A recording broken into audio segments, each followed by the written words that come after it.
Hello, everyone, and welcome back to another episode of the 8-Bit Adventures podcast. This is episode 342, and I am your host, Sean Hayes, here to bring you the latest and greatest gaming news of the past week.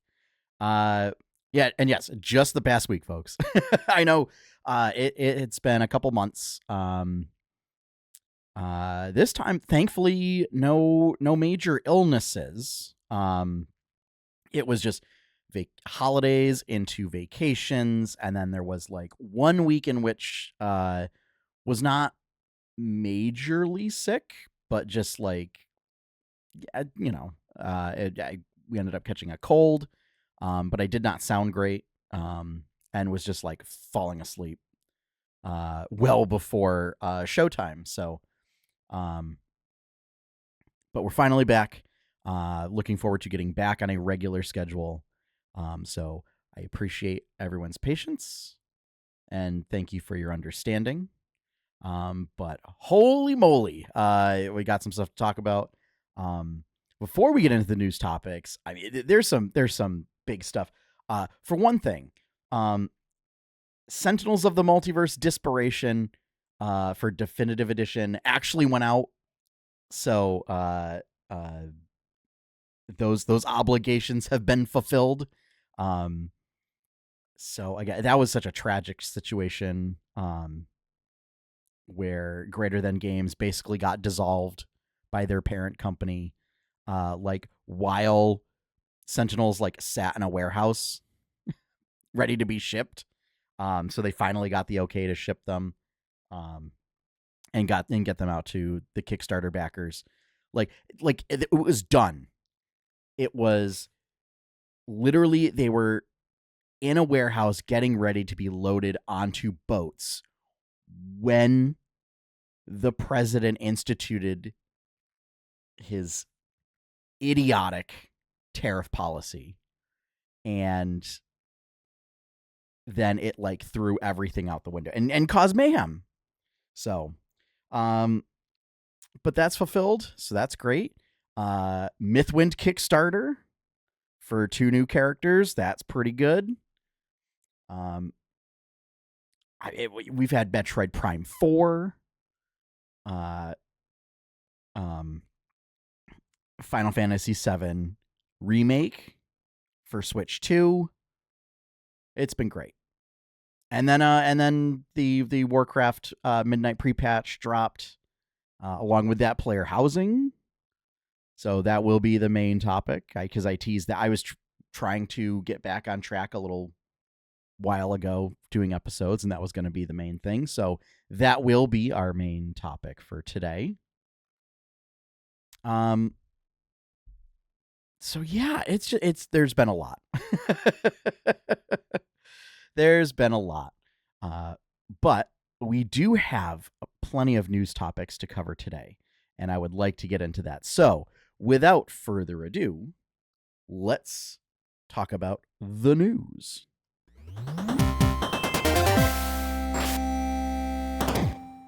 All right, so first up, this is a doozy. Ashes of Creation was just put into early access on Steam from like its alpha build. And the studio is shutting down. Like it sounds like the studio lead and several of the senior management team. Like I was trying to look more information on this, and it seems like they disagreed with like what the board wanted, and like some concerns about ethical processes, and in a show of defiance, they all quit. And typically when your entire senior management team quits, that's kind of it. So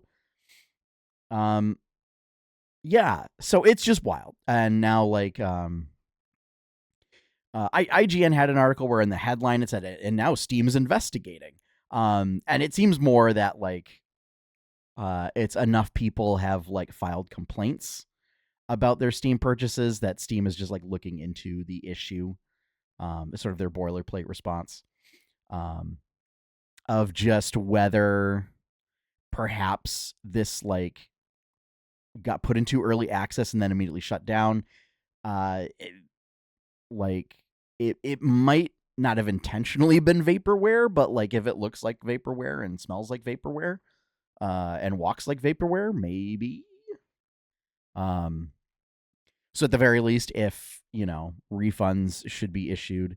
And from what I gather, like even the alpha process of this was a pretty wild situation of like requiring huge investments into being like an alpha tester. So yeah. So unfortunately, if you were looking forward to this, this is not happening. Seems like it was also crowdfunded and there were issues with that. I don't know if you can crowdfund an MMO in 2026. I don't think you can do it. I think you need considerable investment in servers, in a development team, in processes to ensure that you have like all the right tech and equipment moving forward. And I don't know if you can do it with crowdfunding. And not rely on generative AI, which I don't agree with. So, yeah. So that was kind of like the big sort of shocking news this week. So I figured I should probably have mentioned it. So, if you had sort of pre-ordered this game in early access, would love to hear your thoughts about it. So yeah, because I don't have time for a second MMO anymore. I don't have that kind of time. So yeah. Next up, IGN reports that Sony has announced a co-op multiplayer game using different hunters. So sort of like each hunter, kind of like Diablo in that each of the hunters is like a different class or archetype of character, and therefore they have different playstyles. And it very, very reminiscent of like Monster Hunter or Dauntless, particularly Dauntless because of the art style. It has sort of like that Dauntless Warcraft Rumble sort of Fortnite art style to it. But this is by Guerrilla. So I think it looks pretty fun. I mean, I love Monster Hunter, and I played a lot of Dauntless. So I think this is pretty cool. It's fully using sort of the setting of Horizon. So these are sort of the rogue AI robots and fighting like different tiers of them. Which is, it's such a great setting. And I think there's been a bit of pushback because it seems that community is very much into the single player experience. But I think it's, it 100% works. Like, I think this gameplay. And so hopefully how it feels to play matches up with it conceptually. Like, matches up with like the conceptual goals. So it looks great to me. I'll be interested to see if this shows up cross-platform. Since I know Sony is sort of pushing that. So yeah. The announcement trailer kind of talked about some of the different classes. mostly just from like a high concept uh, idea. But I'm really interested to see more gameplay, uh, like gameplay videos about it. So, um, that's very cool. I mean, I have some of my after school D&D groups right now are doing like a Horizon style game. So it's been a lot of fun, and very very happy to see. Particularly like they throw Thunder Maws in there as sort of like the apex tier enemy in that, and it's such a great enemy to do for a Monster Hunter style game. And like it could be great. I mean, Monster Hunter's got a great gameplay loop. Dauntless certainly had one, and then they kind of introduced other elements that detracted from it. But if they can kind of get that secret sauce just right for doing sort of the team-based monster hunting in an arena style type game, it could be pretty good. So yeah. And I to the point of the art style, because it's a very different art style from the Horizon games, which just kind of push that like sort of hyper like photorealistic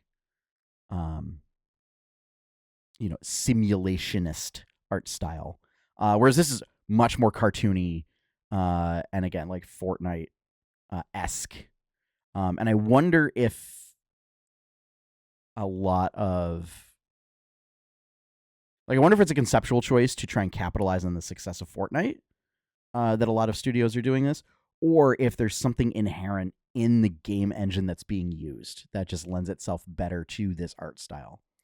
And that's just me just kind of thinking on back-end systems. But yeah, it looks great. I mean, if it comes out on PC, I will probably pick it up. So looking forward to that. Our next bit of news, it's sort of gaming adjacent, but the Frogpants team, particularly Scott Johnson, has announced that Liam O'Brien will be attending Nerdtacular 2026. Now, fans of the show will know that I have attended one Nerdtacular, and it was the last one in 2017. I had a ball. I met a lot of great people. That unfortunately, I did not do a great job of like maintaining those connections and friendships.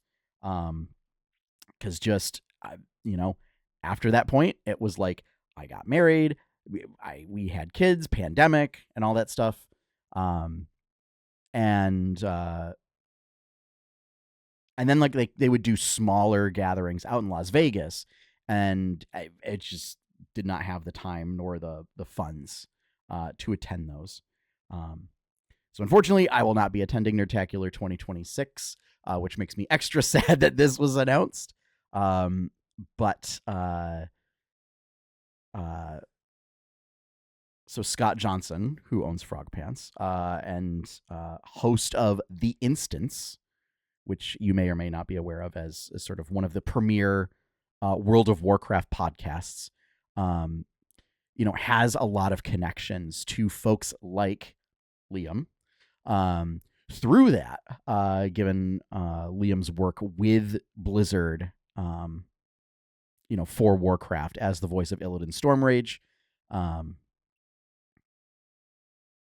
especially since like Burning Crusade, like Wrath of the Lich King, like early World of Warcraft was like when the instance was like super hitting its stride and really big.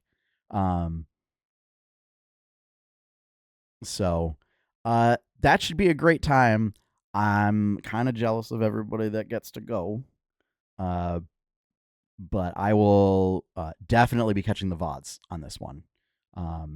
Would have been great because it's I met Greg Street, Russell Brower, at 2017,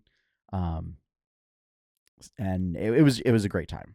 So would definitely look forward to going, but the funding just is not there right now. But yeah, and that was an announcement that came out today of that Mr. O'Brien, Art Dad himself, will be in attendance. So that's really cool. That's pretty cool. Yeah, I you can't get much cooler than that, aside from having Chris Metzen show up, which he has done. So yeah, so best wishes to everyone in attendance. I will try and pop in the chat for see if I can catch the live streams. Yeah, God, I really wish I could go. Is basically the crux of this announcement. All right. Last bit of news for the week is we got a Nintendo partner showcase. Titles announced for this include Oblivion Remastered is going to be coming to Switch 2, Fallout 4 Anniversary Edition, Resident Evil Requiem, which we already knew about, but they kind of put more about that, including amiibos. There's going to be amiibos for Resident Evil Requiem. Final Fantasy VII Rebirth, which was a pleasant surprise. Like, I kind of figured they were going to do it because we just got Remake, and Rebirth is going to be June 3rd. So that's great. Monster Hunter Stories 3. And I missed this one, and the announcement, Valheim's coming. I love Valheim. This is great. I might be able to like convince more friends to play Valheim with me if it's on Switch. Well, maybe if it's on Switch too. Adventures of Elliot, the Millennium Tales. I played the demo. The demo was great. Very, it's Zelda-like. So that was super fun. Scott Pilgrim EX. I loved the Scott Pilgrim game. Gonna love this one too. Star Trek Voyager Across the Unknown, which this feels like an existing title that is coming to Switch 2. Seems like it might be like a mobile title. I don't really know much about it. But I was throwing the announcement in there for all of the Star Trek fans in the audience. And then Switch 2 editions of Hollow Knight and Disney Dreamlight Valley. Hollow Knight, I played a bit of it, and then I got to a point where I could not progress, and I was like, okay, I'm done. I'm good.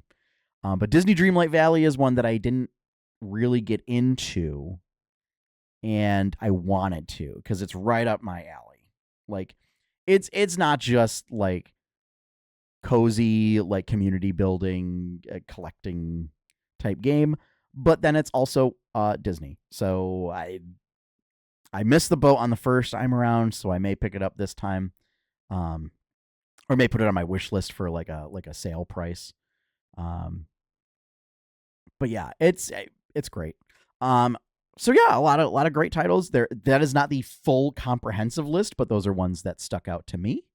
Monster Hunter Stories 3 does have a demo that is out now. So I would encourage you, if you are a fan of either Monster Hunter or like Pokemon or other monster collecting games, be sure to check that out. Because Monster Hunter Stories is a great series. And it does like a much simpler take than Pokemon does. So you don't have to memorize like all the different type interactions and stuff like that. And especially if you're a Monster Hunter fan, like all the monsties that you collect are monsters. So that's always fun. So yeah, definitely looking forward to this. I have been very pleased with sort of the Switch 2 release cadence. And I mean, like, a lot of these, like Oblivion Remastered, Fallout 4 Anniversary Edition, uh, FF7 Rebirth, Valheim, are not new titles. But it's nice to see them released here. To at least, have the Switch 2 enter the conversation of where these titles are. So yeah. I think FF7 Rebirth for me, I'm particularly excited about because I haven't seen I unlike Remake, I did not watch a lot of gameplay of Rebirth. Now I've heard that there's a lot of like that it's a lot of grindiness and padding into that game. But I think I'm okay with that. Especially with like the card game aspect. I vaguely remember something about there's a card game that like you're forced to play through or whatever. I'm kind of okay with that. I didn't mind like the Gwent stuff in Witcher 3. So I'm okay with having to do like card game mini games and stuff for FF7. So yeah. Now, that concludes our news topics for the week. So let's get into the review, which will be about player housing in World of Warcraft.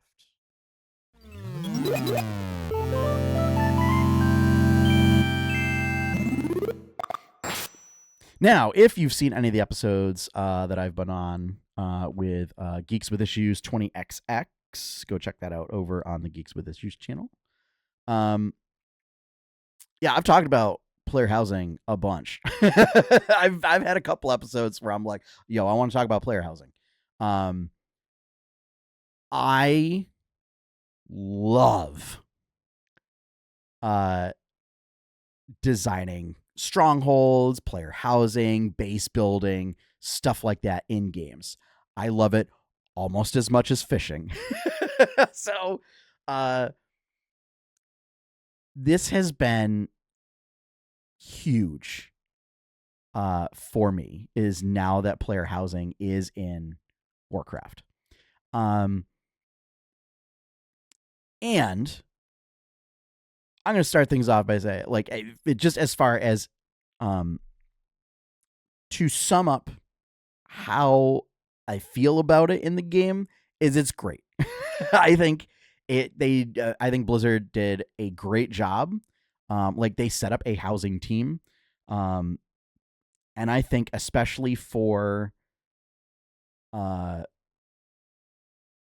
a first pass of it, like, they knocked it out of they absolutely exceeded everybody's expectations for what we would get.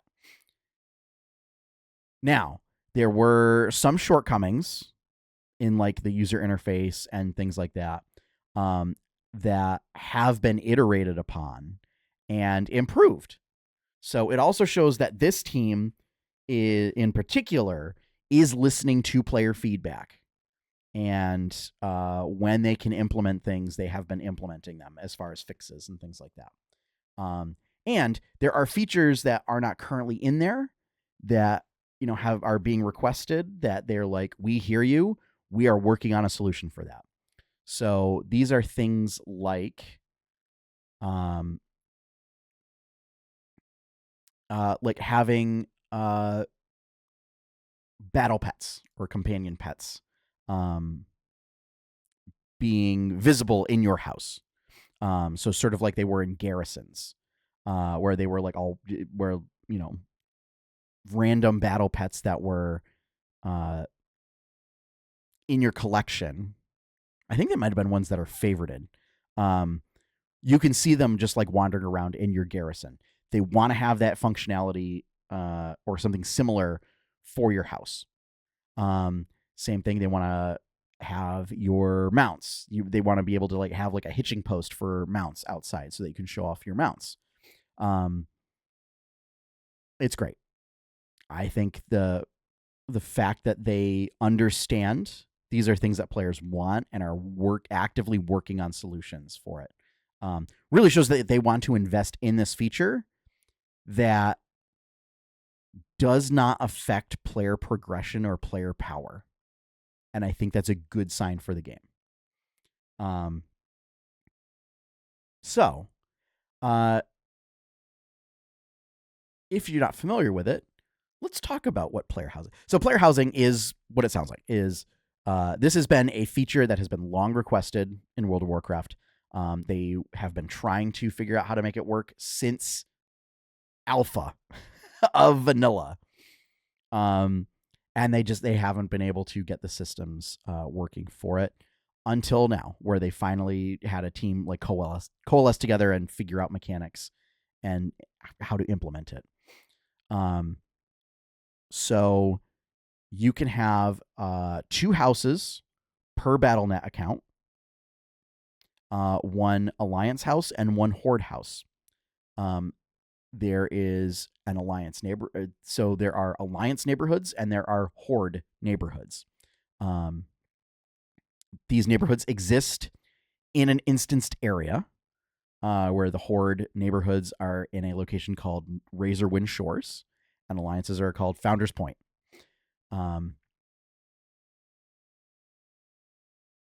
There are public neighborhoods. Okay, so you can go to a public instance of Founders Point to purchase a house. There are private ones, both in chartered neighborhoods or guild neighborhoods. So guild neighborhoods, obviously, you need to have a certain number of members of your guild be active in order to set that up. And charter ones are just, it kind of functions the same way as like a guild does, where you need to collect enough signatures to do the charter, and then you're able to set it up. But it allows players to still remain in their guild for other content.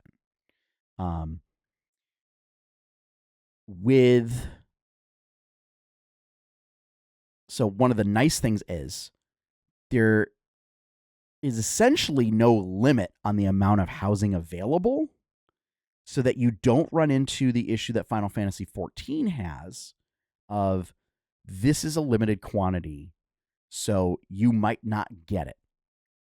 And then if somebody decides to get rid of their house, there will be auctions to like lotteries to determine who will be able to get that property.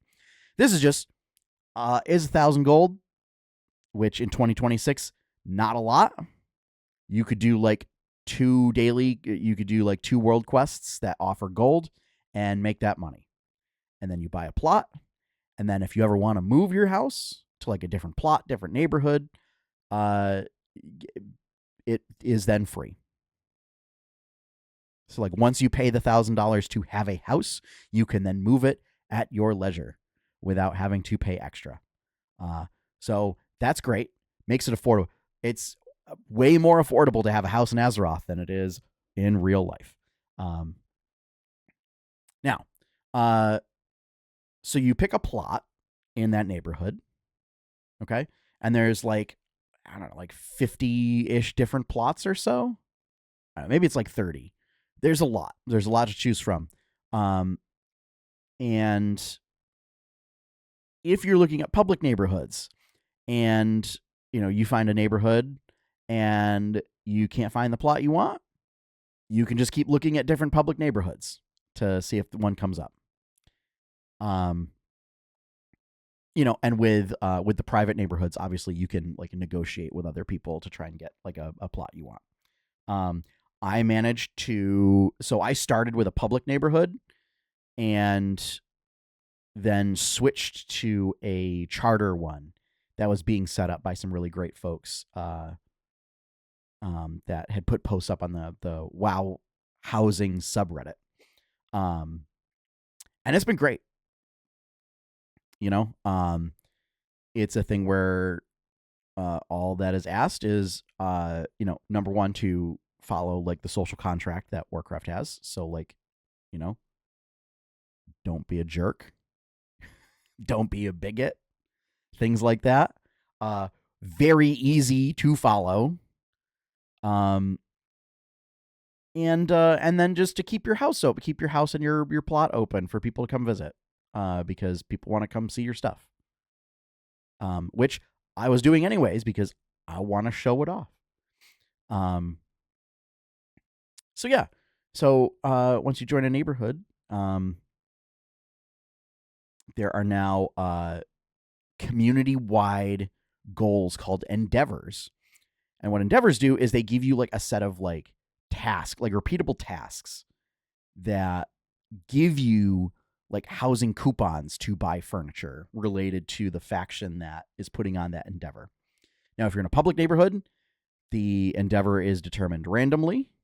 If you're in a private neighborhood, the owners, so either like the guild leader or the charter holder of that neighborhood, will get to decide on which endeavor you're doing. Now, I don't know if like if in the future like there will be a vote or something, but that's we're currently in our first endeavor. Like the game has doing their first endeavor, and these are lasting until like midnight's launch. So normally it's like every month you will do a new endeavor. And this is just an opportunity to get new furniture for your house. Which brings me to my next point is, so you got your house, you got your plot. You can customize how your house looks, the exterior, and then in the interior, you can customize how it looks. You can add rooms, you can add furniture, and furniture is stuff that like you can craft with professions. Furniture drops in dungeons. It's sold by rep vendors. You can get it as quest rewards, achievement rewards, things like that. And it has a very robust system for placing that. And you can choose to ignore collisions so that you can do all sorts of absolute freedom in trying to do stuff creatively. I have seen builds where someone recreated the Temple of Time from Ocarina of Time, right down to the emblems, right? Or I forget what the proper names are, but you know, like the Kokiri Jade, the Goron Ruby, the Zora Sapphire, with the Master Sword in the middle. The same person also recreated the Great Deku Tree, just using decor that you have access to. I saw a person build a Star Destroyer, an Imperial Star Destroyer. People have built like nuclear reactors, or overly complicated like gnomish technology reactors for their house. That's actually on my to-do list. Is to do a power station to supply the house with power. A lot of cozy kitchens. That sort of stuff. You can build caves inside your house by taking, there are like boulder items, and you can cover the floors, walls, and ceiling with them to make an interior cave system. You can use blue rugs and fountains to recreate like waterfalls and rivers. And I'm not even scratching the surface of like what you can do. There are people who are making like full-on artwork using stuff. I saw somebody made a portrait of, I don't remember their names, but it's the derpy cat and the crow wearing the hat from K-pop Demon Hunters. And I thought it was an image. I thought it was like an image that they somehow imported. Like I thought it was a capture from the movie that they somehow imported as an image file into the game to display it. And no, they built it using decor as like a mosaic piece. But it was that good. It was that seamless. Uh, people have been wild, and it just goes to show, number one, what you can do within the limits of the system, but also the fact that like we're able to do so much with it. Um, so yeah, you can place stuff down, and then once you place it and then you exit housing mode, like then it has collision. So it allows you to like sit in chairs, and you can open doors and things like that. If you arrange things like as stairs, you can then use it as a set of stairs. So yeah, it's been great. They do want to look more for more interactable things. Like there are some items that you can use as cooking fires. So that's another example of like utilitarian type stuff that would be great. They added mailboxes, so you can place a mailbox in front of your house to check your mail. I don't think it will work. I don't think it's feasible at all. But like they have like a griffin roost where a griffin can sit. It would be great if you could set your own flight point with that. I think that might be a bit much. Because I think with how Warcraft sets up flight points, I don't think that would technically work. Although what they could do is they could update it to have it work like the flight whistle, and it just takes you to the nearest flight point. Oh, that would be great. That would be great. I say that as someone that has not used a flight path in years. But it's just like a cool thing that you can do. So as examples, I have some screenshots of my own house that I have made. That for folks watching the video version of the podcast, I will share with you.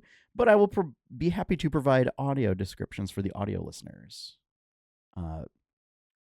and for accessibility purposes. So, here we have a screenshot of the exterior. I have built my own moonwell using pieces. Housing. So when housing first launched, is the only options were human or orc. So like Stormwind Cottage or like Orc Hut. Options for the exterior. Now they have added Blood Elf and Night Elf, like Blood Elves and Night Elf exteriors. So I was like, cool, we're switching right to Night Elf. And I focused a lot more on putting trees and landscaping. I used to have a whole bunch of different items of like a gazebo and a greenhouse and all that stuff. Not pictured in the screenshot is I also have a trellis leading up, so as like an entryway for the house with some fencing and like vendor buckets. So it's like a market stall almost. And then like a bell outside that's not interactable, but the idea like you ring the bell to see if I'm home, and like a mailbox. There's a little dog house. I've got a canoe out back with some fishing rods. I have to put the fishing rods. One thing of note is external lighting is not yet a thing. And this was done, I guess, because people doing stress testing, like trying to push the limits of what it were, caused servers to crash by putting too many, like they would just put fires outside on their property, and that trying to render all of that caused people's like computers to crash. And so they were like, we can't do this. Now that said, there is one item that you can put out, which are these schmancy goblin string lights, is I believe the actual name of it. They are constructed with Kazalgar engineering. So your engineers can make your outdoor string lights. Hopefully they update it so like string lights are all available.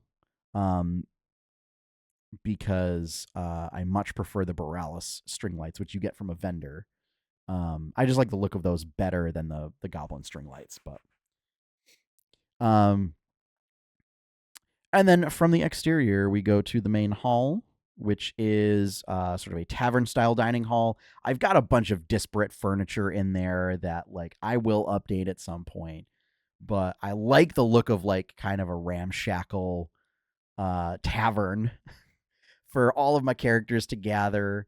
Um, I put out all sorts of food on the tables, which you can craft with cooking. And there's like a bar that I set up. That I took the open house feature showcase video that Blizzard put out and tried to figure out how they did stuff in there, and it was a lot of trial and error. And then and when I finally figured it out, it was like an aha moment. And they built the bar not by using any bar items, but by sinking a bunch of bookshelves into the ground. And like once you realize that you can do that, it's like a light goes off in your head, and it just opens up so many more possibilities. So yeah, and the intention was like to do like a hunter's lodge kind of tavern. From there we go into sort of the main hallway, where there's so I put up some interior walls, which you can do. That counts as decor. So you can take like a big room, and with that big room, use interior walls to section it off and create like several smaller rooms within that large room. And a general rule of thumb to make your house look inhabited is to just throw a bunch of stuff in it, is to make it look cluttered. And yeah, I'm really good at doing that, just like throwing stuff into spaces.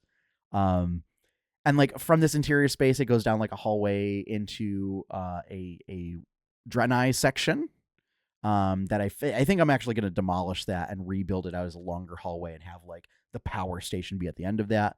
But then from there, going to the right is a little grotto where I wanted to show off doing a little cave area with like a little reflecting pool with a waterfall and a little shrine to it. With like, there's not really a lot of like Elune stuff. Like it's usually just like moonwells and everything, but I have like it's like a sentinel's glaive on a little trellis to make it sort of like a little shrine with a bunch of flowers around it and some benches in there. And then some like Borealis string lights and interior lights and stuff to make it look homey. And then sort of in the back at the tavern area, I do have a little kitchen, so some various like kitchen stalls. I'm going to rework this one too. But this has like like overturned barrels with like a leaf pile coming out of it that I saw someone do to replicate like it's like various grains or whatever. And there's like pillows, like Volpera pillows, to replicate like sacks of flour, and there's like a honey pot and just food again, just filling as much spaces with like stuff to make it look convincingly livable. So so yeah, so that's just some examples of things that you can do. Again, I'm going to be reworking stuff. I have a second floor that I'm just going to like demo and rebuild. But like looking at like real spaces of architecture can give you ideas for how to do stuff. Like I want to redo like the upstairs room to be like kind of like the bedroom suites at Disney's Old Key West. And just like that layout, because like number one, I love that resort. So and I like the layout of those like rooms and suites. And just like finding creative uses for items. Like using fountains is a great way to give the illusion, like sinking fountains into the ground is a great way to give the illusion of like a pool of water that water's pouring into, because like a lot of them bubble. Uh, so yeah. Um, and it's giving me, who, like my main character is pretty much all kitted out. Um, so going around the old zones to look for decor, or just farming lumber to build the decor, has given me something to do, and like gets, and I think they're doing a great job of keeping away from the problems that garrisons had, where garrisons were great. The problem was, garrisons were so great that you did not need to leave your garrison, and like go out into the world, which wasn't coupled by the fact that Draenor didn't have a lot of content out in the world to do.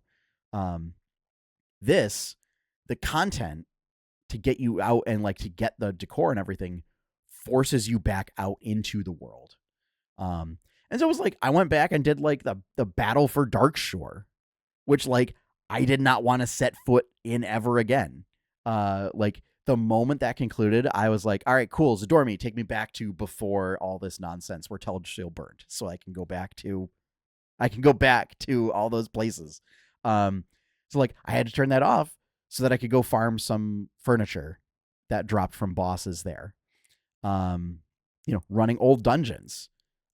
It's Tharison in Blackrock Depths drops furniture. Like he has a furniture. So it was like I had to go to Blackrock Depths for the first time in years. And thankfully I don't have to do it again, because holy moly, I forgot how long that place is.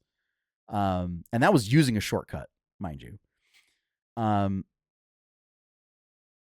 So yeah, this is everything that I could have wanted. And like I got the plot that I wanted. I'm in a good spot. Night Elf architecture looks great. And I still have a couple levels to go where I can unlock a medium-sized housing, which just affects your exterior. But like that adds like more dimensions that you can do with your house.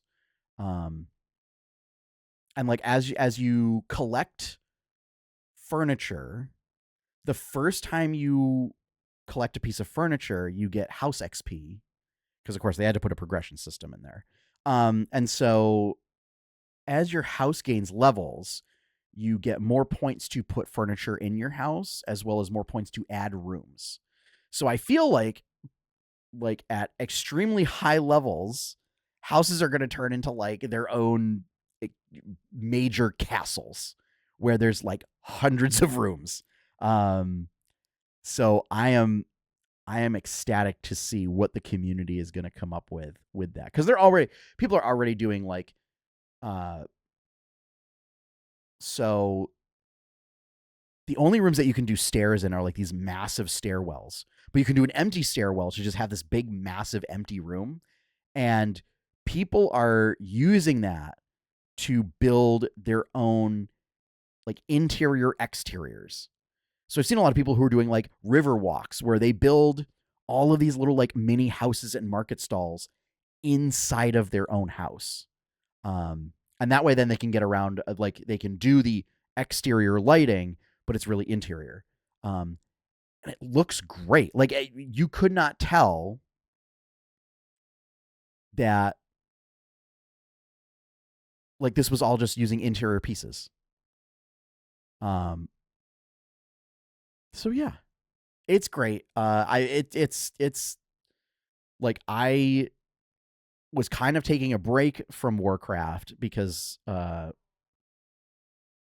like I had done all of the content for War Within, and it was mostly just like running delves again to get my gear up, because like I don't want to deal with raids or mythics.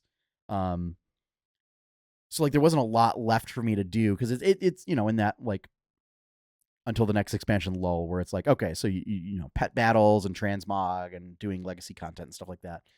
This added something for me to be excited to log in and play. To be like, I'm so stoked to try and get medium housing. so that I can like expand my house further. And just like what sort of stuff I can find to add to my interior and how to redo. Like so the neighborhood I'm in now, like we had Mechagon as one of our endeavors. So it's all Mechagon furniture. Which also I'm not yet exalted with Mechagon yet. So I was able to go back and actually like do stuff to grind rep as well. But like doing that and then seeing there's like a feed that shows everybody in the neighborhood of like when they get XP for the endeavor. So it was great seeing like other people out there, like, you know, cleaning stuff up or like bouncing on air jets or collecting robo chickens and things. And adding all of that stuff, like getting a whole bunch of that furniture, prompted so many ideas of like things that I can do, especially since I have an engineer, like a gnomish engineer, that all that's perfect for. So I'm very excited. Again, this is such a great feature. And I'm glad there's been a trend to include this kind of stuff in games. Looking at you, Wizards of the Coast, adding Bastions. Thank you for continuing to support Bastions with the Forgotten Realms books, and the Eberron book. So yeah, very excited about that.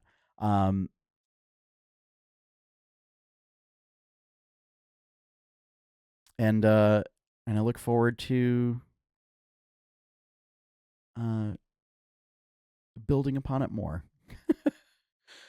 All right. Well, this episode ran a bit long, much longer than I anticipated, so I'm going to wrap things up here. Since I still have to put out the episode tonight. So thank you all for joining me. If you would like to see more content from 8-Bit Adventures, you can check out our website at 8bitadventures.com. If you want to help support that content, you can become a patron at patreon.com/8bitadventures. And want to give a big shout out and thank you to all of our current patrons. Thank you for your continued support. I did a command in the Twitch chat and it didn't do anything. So I have to see if Nightbot still works. Since I haven't really used him in forever. Opening theme is One Up by Professor Shy Guy. You can find his work over at professorshyguy.com or professorshyguy.bandcamp.com. That's where he's got his stuff. Go check it out. Great chiptune artist. And yeah, with that, I'll see you all next week. After I'm sure big topic next week will be the release of Winterspell for Lorcana. I didn't even talk about that. I went to the Lorcana event at the opening day of Festival of the Arts at Disney. I think I'll save it for next week to talk about that because that was great.